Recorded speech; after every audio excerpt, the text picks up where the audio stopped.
Hello and welcome you all to let's crack it the Vishay Gupta.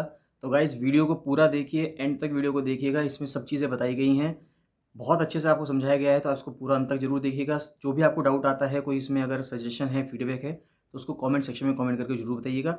Channel को subscribe जरूर कर दीजिएगा अगर आपने चैनल को सब्सक्राइब नहीं किया है यूट्यूब पे। और टेलीग्राम का लिंक आपको वीडियो के डिस्क्रिप्शन में मिल जाएगा, तो टेलीग्राम को जरूर ज्वाइन करिए। फ्री टेलीग्राम चैनल है, उसको ज्वाइन करना बहुत ज़रूरी है। सारे अपडेट्स वहीं पे आते हैं, सब चीज़ें वहीं पे मिलती हैं, तो उसको ज्वाइन करना बहुत बहुत ज़्यादा ज़रूरी है। कोई भी डाउट है, कोई भी फीडबैक है, तो उसको कमेंट सेक्शन में कमेंट करके जरूर बताइएगा। लेट्स क्रैक इट का ये चैनल जो यूट्यूब पे है, उसको जरूर से जरूर सब्सक्राइब कर लीजिए। यहाँ से सब्सक्राइब का बटन दबा दीजिएगा और यहाँ से सब्सक्रिप्शन के बाद ऑल का बटन भी दबा दीजिएगा, जिससे कि सभी नोटिफिकेशंस आपको रेगुलर बेसिस पे मिलते रहें। ये वाला जो टेलीग्राम चैनल है, इसको जरूर से जरूर ज्वाइन कर लीजिए। ये टेलीग्राम चैनल आपको सर्च करने में मिल जाएगा। जैसे ही आप ये लिखेंगे let's crack it the Vishay Gupta बिना किसी स्पेस के, तो ये चैनल आ जाएगा और इस चैनल को आप ज्वाइन कर सकते हैं। स्वागत है आपका लेट्स क्रैक इट विषय गुप्ता के यूट्यूब चैनल पर, और हम पढ़ने जा रहे हैं 7 जनवरी के डेली करंट अफेयर्स। बहुत ही इंपॉर्टेंट करंट अफेयर्स हैं। आगामी जितनी भी परीक्षाओं की आप तैयारी कर रहे हैं, चाहे आप किसी भी परीक्षा की तैयारी कर रहे हो, चाहे वो यूपीएससी हो, उत्तराखंड पीसीएस हो, यूपी पीसीएस हो, या किसी भी एग्जाम की आप तैयारी कर रहे हैं, करंट अफेयर्स तो सभी में पूछे जाते हैं। और ये वही करंट अफेयर्स पूछे जा रहे हैं जो यहाँ पर कवर किए जा रहे हैं। तो लगातार चैनल के साथ बने रहिएगा, लगातार इन करंट अफेयर्स को पढ़ते रहिएगा।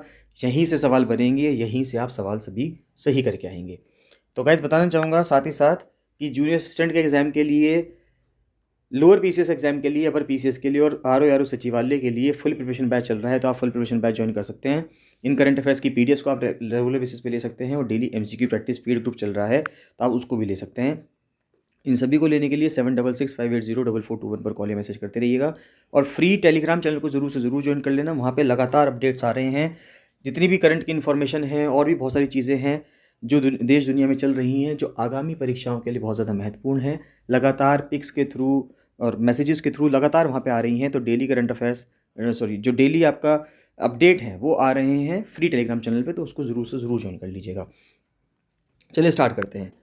सबसे पहले GS2 से न्यूज़ आ रही है कि Varadkar to be the Irish prime minister. तो आयरलैंड के प्रधानमंत्री बने हैं वराडकर। तो Leo Varadkar return for a second term as Ireland prime minister. तो आयरलैंड की राजधानी डबलिन है, यूनाइटेड किंगडम से लगता हुआ ये कंट्री है आयरलैंड, और वहाँ पे जो प्राइम मिनिस्टर बने हैं, कौन बने हैं? लियो वराडकर बने हैं।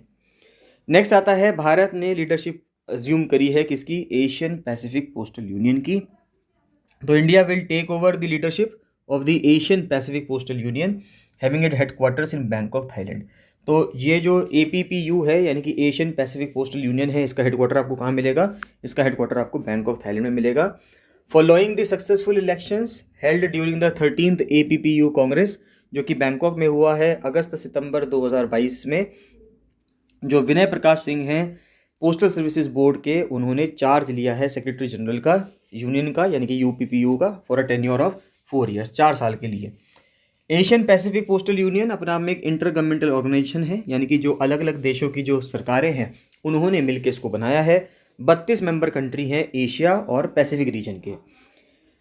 APPU is the only restricted union of the universal postal union. तो जो यूनिवर्सल पोस्टल यूनियन है उसका एकमात्र रेस्ट्रिक्टेड यूनियन है जो सिर्फ इसी क्षेत्र के लिए है, और ये यूनाइटेड नेशंस की क्या है? अपने आप में एक स्पेशलाइज्ड एजेंसी है जो यूनाइटेड नेशंस के तहत काम करती है। जो गोल है APPU का, यानी कि अप्पू का, is to extend, facilitate and improve postal relations. कि हमें जो पोस्ट के रिलेशंस होते हैं, पोस्टल रिलेशंस होते हैं, यानी कि डाक वाले जो रिलेशंस हैं दो देशों के बीच में, अलग अलग देशों के बीच में, अगर आपको इंटरनेशनली, मान लेते हैं हम इंडिया में हैं और इंडिया से हमको कोई चीज़ मॉरिशस में भेजनी है, इंडिया से कोई चीज़ सिंगापुर में भेजनी है, या इंडिया से कोई चीज़ किसी और कंट्री में भेजनी है, तो पोस्टल रिलेशंस, यानी कि इंडिया पोस्ट के थ्रू अगर हम कुछ भेजते हैं, जो भारतीय डाकघर है उसके थ्रू कुछ भेजते हैं, तो क्या वो दूसरे कंट्री के अंदर इजीली जा सकता है? तो ये चीज़ें जो हैं ये कहाँ से होती हैं? एशिया पैसिफिक पोस्टल यूनियन के तहत सभी कंट्रीज़ के बीच में क्या रहता है? समन्वय रहता है, कोऑर्डिनेशन रहता है। तो गोल है अप्पू का कि हम एक्सटेंड कर सकें, फैसिलिटेट कर सकें और इम्प्रूव कर सकें जो हमारे पोस्टल रिलेशंस हैं बिटवीन मेंबर कंट्रीज़, यानी कि जो 32 मेंबर कंट्री हैं उनके बीच में, और प्रमोट कर सकें cooperation in the field of postal services. तो जो पोस्टल सर्विसेज है उसके फील्ड में हम कोऑपरेशन, यानी कि जो समन्वय है, उसको प्रमोट कर सकें। As the regional centre for various UPU projects, यानी कि यूनिवर्सल जो पोस्टल यूनियन है, APPU also takes the lead in ensuring that all technical and operational projects of UPU are fulfilled in the region की, यानी कि universal postal union के तहत जो भी सब चीज़ें वो सोचता है वो सब चीज़ें इस क्षेत्र के अंदर हम कर सकें, एशिया पैसिफिक के क्षेत्र में, integrated into the global postal network in the best possible way. और हम अब इस एरिया को बेस्ट पॉसिबल वे में सबसे बेहतरीन तरीके से, सबसे शानदार तरीके से ग्लोबल पोस्टल नेटवर्क के तहत इसको जोड़ सकें। फिर आता है मिनिस्ट्री ऑफ कोऑपरेशन का। देखते हैं कि मिनिस्ट्री ऑफ कोऑपरेशन ने पिछले साल में क्या क्या काम किया है। तो यूनियन मिनिस्टर फॉर होम और कोऑपरेशन के लिए, यानी कि सहकारिता मंत्रालय के लिए जो मिनिस्टर है वो कौन है, वो उसके लिए जिम्मेदार मिनिस्टर हैं श्री अमित शाह। उन्होंने फाउंडेशन स्टोन रखा था सहकारी शिक्षा भवन का डिस्ट्रिक्ट सेंट्रल कोऑपरेटिव बैंक में, कहाँ पे, भरूच गुजरात में। फिर कैबिनेट ने ये भी अप्रूव किया है कि कंप्यूटराइजेशन होगा प्राइमरी एग्रीकल्चर क्रेडिट सोसाइटीज़ का, PACS का कंप्यूटराइजेशन होगा। इससे ये फ़ायदा होगा कि कंप्यूटराइज्ड वे में लोगों को, गरीब किसानों को पैसा मिल पाएगा। 63,000 फंक्शनल PACs हैं और उनको कंप्यूटराइज किया जा रहा है। कितने बजट से? 2516 करोड़ रुपए का उसके लिए बजट लाया गया है। इससे 13 करोड़ फार्मर्स जो हैं, जो कि ज़्यादातर जो छोटे और मझले किसान जो होते हैं, स्मॉल और मार्जिनल सीमांत जो किसान होते हैं, उनको इससे फ़ायदा मिलेगा। PACS account for 41% of the KCC loans, यानी कि जो किसान क्रेडिट कार्ड के तहत जो लोन दिए गए हैं उसमें 41% जो लोन दिए गए हैं, यानी कि 3 करोड़ से ऊपर किसानों को जो लोन दिया गया है वो प्राइमरी एग्रीकल्चर क्रेडिट सोसाइटीज़ के थ्रू दिया गया है। And 95% of these KCC loans through PACs are to the small and marginal farmers. और इन 41% का जो 95% लोन है वो किसको मिला है? छोटे किसानों को मिला है या फिर सीमांत किसानों को मिला है। ये इंपॉर्टेंट चीज़ है। यानी कि PACS जो है एक ग्रामीण अर्थव्यवस्था के लिए, किसान की अर्थव्यवस्था के लिए अति महत्वपूर्ण साबित हो रहे हैं। नेक्स्ट आता है GS3 से। अगर हम न्यूज़ देखें, GM मस्टर्ड के ऊपर न्यूज़ आ रही है। तो जेनेटिक इंजीनियरिंग अप्रेजल कमेटी है union ministry of environment forest and climate change, यानी कि जो MOEFCC है। तो MOEFCC के तहत, जो MOEFCC है उसके तहत एक संस्था है GEAC, genetic engineering appraisal committee, जो जेनेटिक इंजीनियरिंग यानी कि GM मॉडिफाइड जितनी भी चीज़ें हैं उसको अप्रूवल देती है। अगर ये अप्रूवल देगी तभी सरकार इस पर कुछ डिसीजन लेगी और उसके बाद ही उसको अगर हम देखें कल्टीवेशन के लिए, या फिर हम देखें कि उसको कमर्शियली, वाणिज्यिक रूप में उसको हम क्या कर सकते हैं, रिलीज़ कर सकते हैं। तो उन्होंने एक इन्वायरमेंटल रिलीज़ करा है किस चीज़ का? ट्रांसजेनिक हाइब्रिड मस्टर्ड DMH11 जिसको कहा जा रहा है, कि उसका सीड का प्रोडक्शन करें, उसके बीज बनाएं and conduct of field demonstration studies, और खेतों में उसको उगाकर देखें छोटे छोटे एरियाज़ में, सिर्फ टेस्ट के लिए कि क्या वो काम कर पा रहे हैं, और काम कर रहे हैं तो क्या उससे कोई नेगेटिव इफेक्ट तो नहीं हो रहा है। चाहे हनी बीज पे देखें, मधुमक्खियों पे देखें कि मधुमक्खियों पे कोई दिक्कत तो नहीं आ रही है। क्योंकि मधुमक्खियाँ क्या करती हैं? मधुमक्खियाँ पॉलिनेट करती हैं, यानी कि वो एक जगह से परागण करती हैं, एक जगह से दूसरी जगह को डालती हैं पोलेंस को, जिससे कि वहाँ पर क्या होते हैं, वहाँ पर। तो इसके बाद ये आता है कि ये हाइब्रिड मस्टर्ड क्या चीज़ है। तो हाइब्रिडाइजेशन क्या होता है कि इसके अंदर हम क्रॉस करवा देते हैं दो जेनेटिकली डिसिमिलर प्लांट्स का, यानी कि जेनेटिकली देखें तो वो प्लांट्स आपस में क्या है, डिसिमिलर हैं, अलग अलग तरह के प्लांट्स हैं, और लेकिन वैरायटी सेम है। Plant varieties that can even be from the same species, एक ही स्पीशीज़ के अगर दो अलग अलग वैरायटी के प्लांट हैं और अगर उनको हमने क्रॉस करवाया है इंसानों ने, तो उसको हम हाइब्रिडाइजेशन कहते हैं। First generation of spring from such crosses tend to have higher yields than what either parent can individually give. तो फर्स्ट जनरेशन जो इसके बाद जो ऑफस्प्रिंग उससे निकलेगा, उससे जो बीज से जो क्रॉस करवाने के बाद जो नया पौधा निकलेगा, उसके अंदर ज़्यादा प्रोडक्शन क्षमता होगी एज कंपेरिजन टू उसके जो इंडिविजुअल अलग अलग पेरेंट्स थे उनके मुकाबले। Such hybridization is not easy in mustard, ये चीज़ मस्टर्ड के अंदर, सरसों में इतनी ईजी नहीं है। As its flowers have both female and male reproductive organs, क्योंकि जो मस्टर्ड का, सरसों का फूल होता है उसके अंदर दोनों फीमेल और मेल के जो रिप्रोडक्टिव ऑर्गन्स होते हैं वो दोनों उसी के अंदर होते हैं, making the plants largely self pollinating, क्योंकि वो ईजिली सेल्फ पॉलिनेट हो जाता है। वहीं पे पोलन्स बनते हैं और पोलन्स गिर के वहीं पे ओवरी में गिर जाते हैं उसके पौधे, उस फूल की, और वहीं पे उनका क्या होता रहता है, रिप्रोडक्शन होता रहता है और पौधा बनता रहता है। Since the eggs of one plant can not be fertilised by the pollen grains from another, it limits the scope for developing hybrids. Unlike in cotton, maize और टमाटो, जहाँ पे ये हम सिंपल फिजिकल रिमूवल से कर सकते हैं anthers के, यहाँ पे ये ऐसा नहीं हो सकता। तो नेक्स्ट आता है कि किस तरह से हाइब्रिडाइजेशन अचीव किया जा सकता है मस्टर्ड में। तो जेनेटिक मॉडिफिकेशन जो होता है, साइंटिस्ट जो है दिल्ली यूनिवर्सिटी के centre for genetic manipulation of crop plants में डेवलप कर रहे हैं एक हाइब्रिड मस्टर्ड को, जिसका नाम DMH11 रखा गया है। आपसे क्वेश्चन में सिर्फ इतना सा पूछा जा सकता है कि DMH11 किसकी स्पीशी है, DMH11 किसको कौन है। अब वहाँ पे ब्रिंजल दे देंगे, कॉटन दे देंगे, और सरसों को यानी कि यहाँ पे लिख देंगे सरसों, लिख देंगे मस्टर्ड लिख देंगे। तो DMH11 किसका है, ये सरसों का है, यानी कि मस्टर्ड का है। Containing 2 alien genes isolated from a soil bacteria called bacillus amyloliquefaciens. अब देखिए यहाँ पे अभी हाल ही में एक एग्जाम में क्वेश्चन भी पूछा गया कि जो हम जेनेटिकली मॉडिफिकेशन कर रहे हैं उसमें किस चीज़ को जेनेटिकली मॉडिफाई किया जाता है, किस तरीके से, वायरस से किया जाता है, बैक्टीरिया से किया जाता है, प्रोटोजोआ से किया जाता है, ऐसे या वायरस से किया जाएगा। कोई भी 4 ऑप्शंस आपको दे देगा, तो उसका सही जवाब क्या है, उसका सही जवाब बैक्टीरिया है। GEAC एक बॉडी है जो कि रिस्पॉन्सिबल है for appraisal of proposals relating to the release of GM organisms and products into the environment. इस केस में अगर हम देखें तो DMH11 को उसके सीड प्रोडक्शन के लिए यानी कि बीज उगाने के लिए और टेस्टिंग के लिए, कमर्शियल रिलीज के लिए उसको मंजूरी दे दी गई है। ये पहला स्टेप है कि जिसके लिए हम देखिए, अगर हम जेनेटिकली मॉडिफाइड देखें तो GM या BT कॉटन बहुत बड़ी मात्रा में उपयोग में लाया जा रहा है। सरकार ने BT कॉटन को ही उगाने का एक लाइसेंस प्रोवाइड किया था किसानों को, जिससे कि आज के टाइम पे अगर हम देखें तो जो कॉटन कपास की जो फसल हो रही है, 95% फसल जो हो रही है कॉटन की, वो BT कॉटन की ही हो रही है। वो इस वजह से संभव हो पाई, सरकार का कहना ये था कि कॉटन हम सिर्फ पहनते हैं, कॉटन से बनी चीज़ों को, हम उसको खाते नहीं हैं। तो जो चीज़ इंसान खा नहीं रहा है, सिर्फ पहन रहा है, वहाँ पे सरकार ने उस चीज़ को अलाउ कर दिया था। लेकिन मस्टर्ड, सरसों अगर हम देखें तो उत्तर भारत में सरसों या सरसों से बनी चीज़ें या सरसों का तेल जो है वो प्रमुख है। आपके जितने भी खाना बनाने की एक्टिविटीज़ होती हैं, जितने भी काम होते हैं, ज़्यादातर वो सरसों के तेल में होते हैं। तो जो चीज़ इंसानों द्वारा इतनी बड़ी मात्रा में उपयोग ली जा रही हो, खाई जा रही हो, उसका सेवन किया जा रहा हो, तो उसको इस तरह से इररेस्पॉन्सिबली अगर हम कहें कि जेनेटिकली मॉडिफाई करके लोगों को दिया जाए, तो उस चीज़ पे सरकार ने अब तक रोक लगा रखी थी।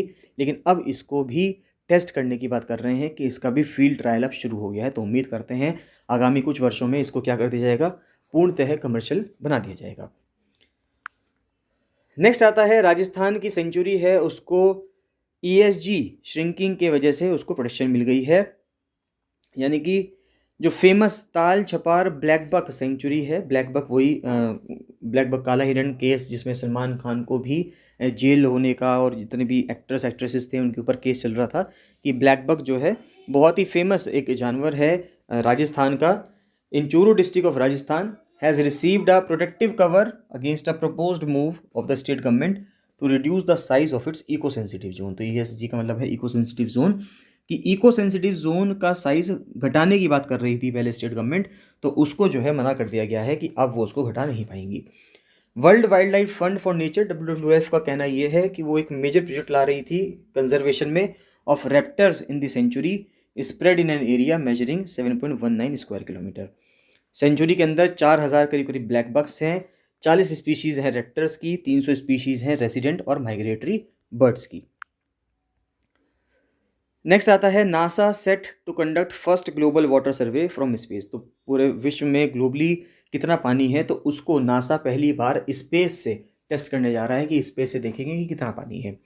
एक नासा द्वारा इंटरनेशनल सैटेलाइट है, उसको लॉन्च किया गया है सदर्न कैलिफोर्निया से on a major earth science project to conduct a comprehensive survey of the world's ocean, की पूरी दुनिया के जो ओशंस हैं, लेक्स हैं, रिवर्स हैं, पहली बार ऐसा किया जा रहा है कि उसको क्या किया जा रहा है, कॉम्प्रिहेंसिव रूप में, समग्र रूप में बहुत ही उसका सर्वे किया जा रहा है।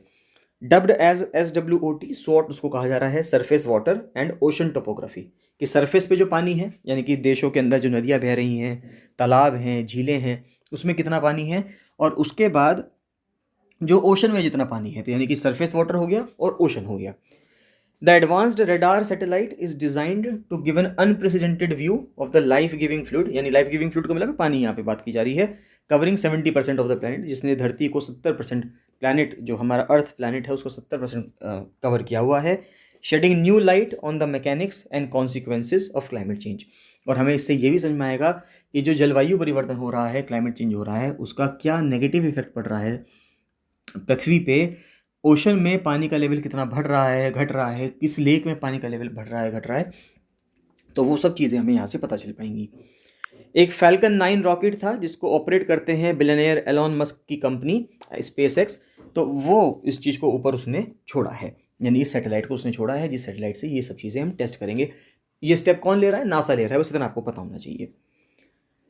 नेक्स्ट आता है कि बैनियन ट्री यानी कि बरगद का पेड़ या जो पीपल का पेड़ है, जो वो बहुत लंबे लंबे समय तक जीते हैं, क्योंकि बरगद का पेड़ अगर हम देखें, बैनियन ट्री, भारत में जो हिंदू कल्चर है उसके अंदर बरगद के पेड़ की बहुत ज़्यादा महत्वता है।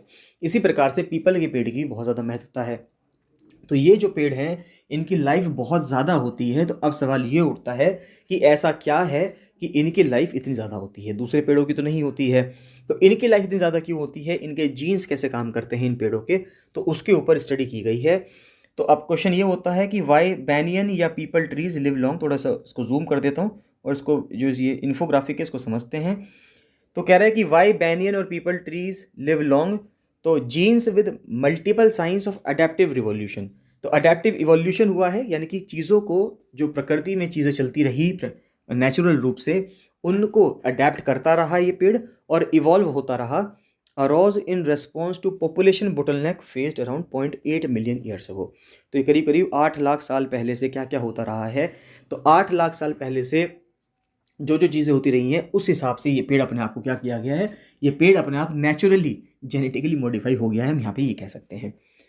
तो genes showing multiple signs of adaptive evolution in banyan tree. तो मल्टीपल साइंस दिखे हैं कि कई सारे साइंस दिखे हैं अडेप्शन के, कि अलग अलग चीज़ों को इसने अडेप्ट किया है in banyan tree, where mainly associated with root development, कि इसकी जो जड़ें हैं उनका विकास किस तरह से हुआ है, पत्तियों का विकास किस तरह से हुआ है, इसका जो मेटाबॉलिज्म है यानी कि रोज़ाना की किस तरह की एनर्जी ये कंज्यूम करता है, रोज़ाना किस तरह से एनर्जी अपनी यूज़ करता है, और रिप्रोडक्शन, ये किस तरह से ये रिप्रोड्यूस कर रहा है। तो देखिए उसके बाद फिर पीपल के पेड़ में क्या हुआ है, पीपल के पेड़ में रूट डेवलपमेंट हुआ है, रिप्रोडक्शन की इसने जो क्वालिटी है उसको इम्प्रूव किया है और मेटाबॉलिज्म भी इम्प्रूव किया है। डिजीज़ रेजिस्टेंस बढ़ा है, यानी कि बीमारियों से लड़ने की जो क्षमता है वो बढ़ी है। Gene expansion as well as high gene expression in these two trees. For banyan 15 of the 17 MSA genes were also associated with tolerance against environmental stress. तो इन्वायरमेंट में, पर्यावरण में जो स्ट्रेस आ रहा है पर्यावरण की वजह से, पर्यावरण में जो चीज़ें परिवर्तन हो रही हैं, उन चीज़ों को बहुत अच्छे से झेल पाया है ये पेड़, और इसकी जो जीन्स है वो बहुत अच्छे से इम्प्रूव हो पाई हैं। पीपल ट्रीज की अगर हम बात करें तो पीपल के पेड़ में 19 में से 17 जो MSA जीन्स थी वो स्ट्रेस टॉलरेंस एक्टिविटीज़ में उभर कर सामने आई है।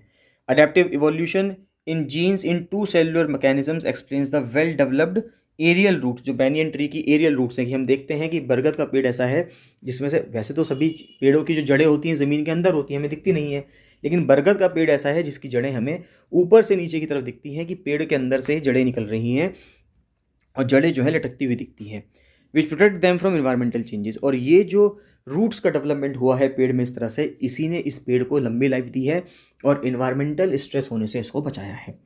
Both plants show genes with signature of multiple adaptive evolution involved in photo hormone signalling pathways that regulate plant developmental senses and ageing, जिससे कि इसकी जो एज है उन सबको कंट्रोल कर पाया है।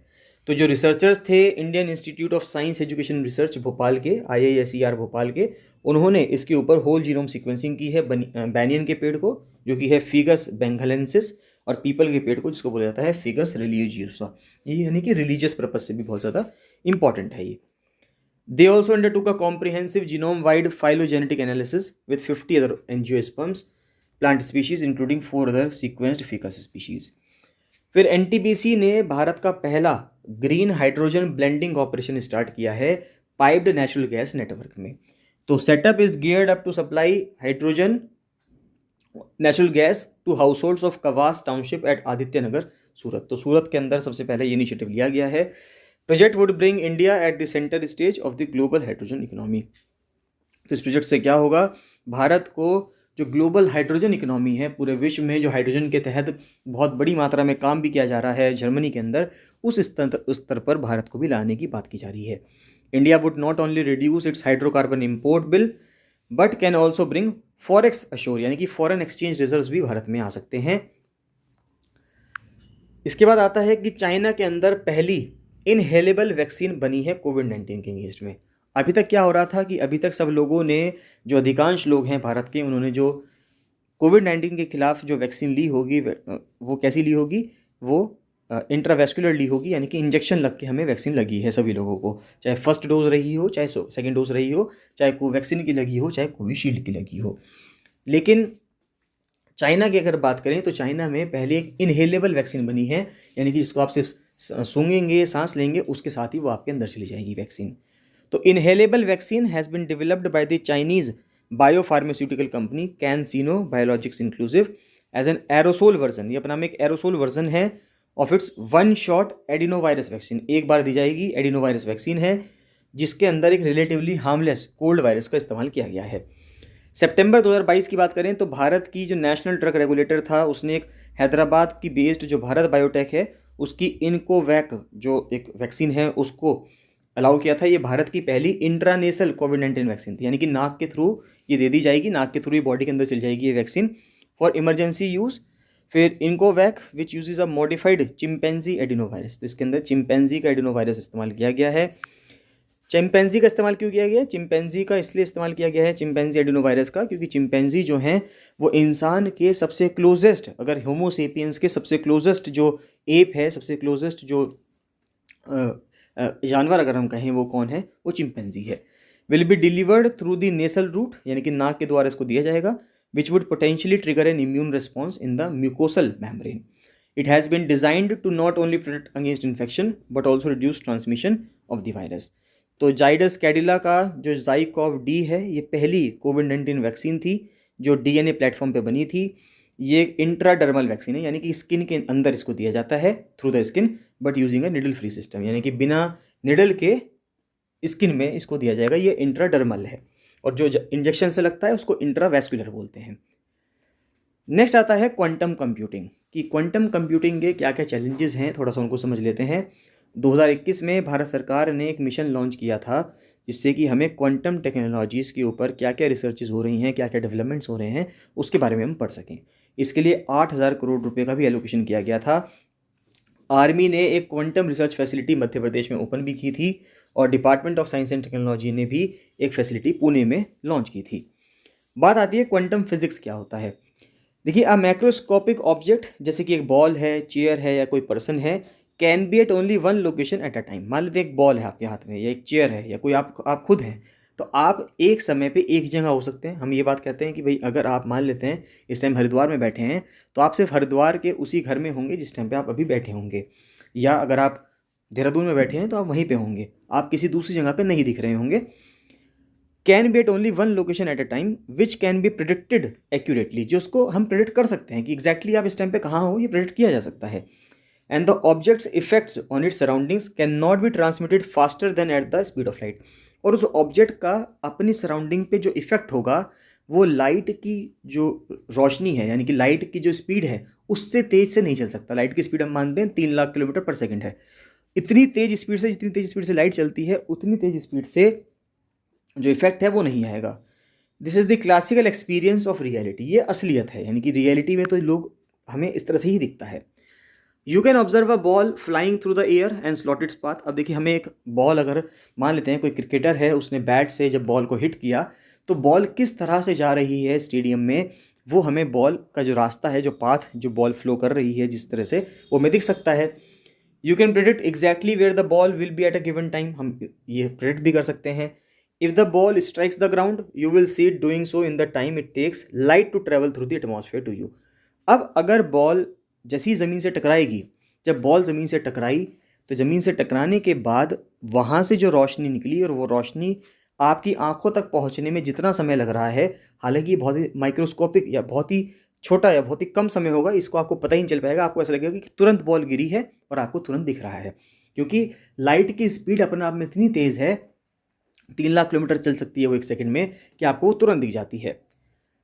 Quantum physics describes reality at the sub atomic scale. अब तो क्वांटम फिजिक्स में क्या होता है कि जो असलियत है उसको सब एटॉमिक स्केल पे डिस्क्राइब किया जाता है, जहाँ पे ऑब्जेक्ट्स आर पार्टिकल्स, जैसे कि electrons. Here you can not pin point the location of an electron. अब यहाँ पे हम जैसे हम सभी चीज़ों की जो लोकेशन है उसको पिन पॉइंट कर रहे थे, इलेक्ट्रॉन की लोकेशन को आप पिन पॉइंट नहीं कर सकते। You can only know that it will be present in some volume of space with a probability attached to each point in the volume, कि हम ये मान सकते हैं कि ये हो सकता है इस पॉइंट पे 10% प्रोबेबिलिटी है, प्रायिकता है कि यहाँ पे मौजूद हो, इस जगह पे 5% प्रोबेबिलिटी है कि वहाँ पे हो. When you probe the volume, you might find the electron at point B. If you repeatedly probe the volume, you will find the electron at point B 5% of the time. A qubit can encode 2 states, so a computer with n qubits can encode 2n states. अब ये भी बात है, एक qubit से 2 state पता चलती हैं कि या तो यहाँ पे होगा या यहाँ पे होगा. तो अगर आपके पास n क्यूबिट है, यानी क्यूबिट का मतलब है क्वांटम में, वैसे लैपटॉप्स के अंदर, नॉर्मली कंप्यूटर्स के अंदर बिट्स होते हैं, बिट्स 8 बिटों से एक बाइट बनता है. इस तरह से क्वांटम कंप्यूटिंग में क्यूबिट होगा, क्यू यू से क्वांटम हुआ, बिट से बिट वो होता ही है जो बिट होता है. तो एक बिट के अंदर 2 चीज़ें आएंगी, जैसे कि 0 और 1 आता है नॉर्मली कंप्यूटर्स में. अब यहाँ पे अगर आपके पास n क्यूबिट्स हैं तो आपके पास 2n स्टेट्स होंगे. तो a computer with n transistors can only encode 2n states. So a qubit based computer can access more states than a transistor based computer. तो जो एक क्वांटम कंप्यूटर होगा वो ज़्यादा काम कर पाएगा ट्रांजिस्टर बेस्ड कंप्यूटर के मुकाबले, and thus access more computational pathways and solutions to more complex problems. और लास्ट आता है आपका decriminalisation of offences under GST. तो जीएसटी की मीटिंग हुई है अभी, 48th जीएसटी काउंसिल मीटिंग हुई है, और उसके तहत ये कहा गया है कि कुछ एक्टिविटीज़ ऐसी हैं जिनको डीक्रिमिनलाइज कर दिया गया है. पहले वो अगर वहाँ पे उल्लंघन होता था तो उसके तहत आपको सज़ा मिल सकती थी, अब उसको डीक्रिमिनलाइज कर दिया गया है. तो 48th जीएसटी काउंसिल की मीटिंग हुई थी. तो जीएसटी काउंसिल को चेयर किया जाता है फाइनेंस मिनिस्टर निर्मला सीतारमन जी के द्वारा. उन्होंने ये रिकमेंड किया कि आप डीक्रिमिनलाइज करें कुछ ऑफेंसेस को जो कि अंडर सेक्शन 132 हैं central goods and services tax act 2017 के. सेक्शन 122 से लेके 131 तक जो central goods and services tax act है 2017 का, वो कंटेन करता है प्रोविजंस रिलेटिंग टू पेनल्टीज़ कि क्या क्या पेनल्टी लगेंगी. सेक्शन 132 टू 138 कहता है कि भाई उसको हम सज़ा कैसे दे सकते हैं, प्रोसिक्यूशन कैसे कर सकते हैं, कंपाउंडिंग कैसे कर सकते हैं. तो अमाउंट ऑफ टैक्स इवेडेड, यानी कि जितना टैक्स आपने चुराया है, इवेड किया है. Amount of input tax credit, यानी कि जो आईटीसी रखता है. इम्प्रॉपरली क्लेम्ड और यूज, देखिए इनपुट टैक्स क्रेडिट क्या है, इनपुट के आपने इनपुट में कितना टैक्स लिया है, यानी कि जब एक दुकानदार ने मान लेते हैं कोई सामान लिया, तो जब वो किसी बड़े होलसेलर से या किसी से कोई सामान ले रहा है तो उसको भी जीएसटी देनी पड़ती है. तो वो जीएसटी जब आगे अपना जब वो जीएसटी रिटर्न फाइल करता है, क्योंकि ऑलरेडी वो एक बार जीएसटी दे चुका है तो दोबारा जीएसटी नहीं देगा. तो जो वो ऑलरेडी एक बार जीएसटी दे चुका है, तो वो जो ऑलरेडी जीएसटी दे चुका है वो ही इनपुट टैक्स क्रेडिट है, कि ऑलरेडी वो अपने इनपुट में, अपनी दुकान में सामान लाते वक्त पहले ही इनपुट में टैक्स दे चुका है, जीएसटी का टैक्स दे चुका है, तो उस चीज़ का क्रेडिट उसको बाद में मिल जाएगा. इम्प्रॉपरली क्लेम्ड या यूज और the amount of refund improperly claim determines the length of the prison sentence, यानी कि अगर किसी ने गलत तरीके से कुछ भी काम किया है तो उसके लिए उसको सजा मिलेगी. इम्पोजिंग पीनल प्रोविजंस, ये अपने आप में एक एम्बिगुअस इकोसिस्टम होता है. Significantly alters how businesses perceive risk and uncertainty. The law already contains sufficient penalties that serve as a deterrent against tax evasion. Investors may be discouraged by the fear of criminal sanctions in small trivial petty matters even before their engagement in any business activity. तो यानी कि चीज़ें इसमें क्या हो रही थी कि अगर वहाँ पे क्रिमिनलाइज कर रखा था तो लोग ज़्यादा इंटरेस्ट नहीं ले रहे थे काम करने में, और बहुत सारी और दिक्कतें आ रही थी, तो अब उसको डीक्रिमिनलाइज करने की बात की जा रही है कि डीक्रिमिनलाइज कर दिया गया है. तो गाइज इसी के साथ ये करंट अफेयर्स कंप्लीट होते हैं. इसमें आपको कोई भी डाउट आता है, कोई भी आपका फीडबैक है, सेशन है, तो कमेंट सेक्शन में कमेंट जरूर कीजिएगा. अंत तक ज़रूर देखा करिए इन वीडियोस को, ये आपके आगे आने वाले समय में बहुत ज़्यादा काम आएंगी. अगर आप बहुत सीरियस हैं अपनी पढ़ाई के लिए तो इन वीडियोस को आप ज़रूर से ज़रूर देखा करिए, अंत तक ज़रूर देखिए, बहुत फ़ायदा मिलेगा. चलिए बाकी मिलते हैं नेक्स्ट वीडियो में. So thank you and bye bye.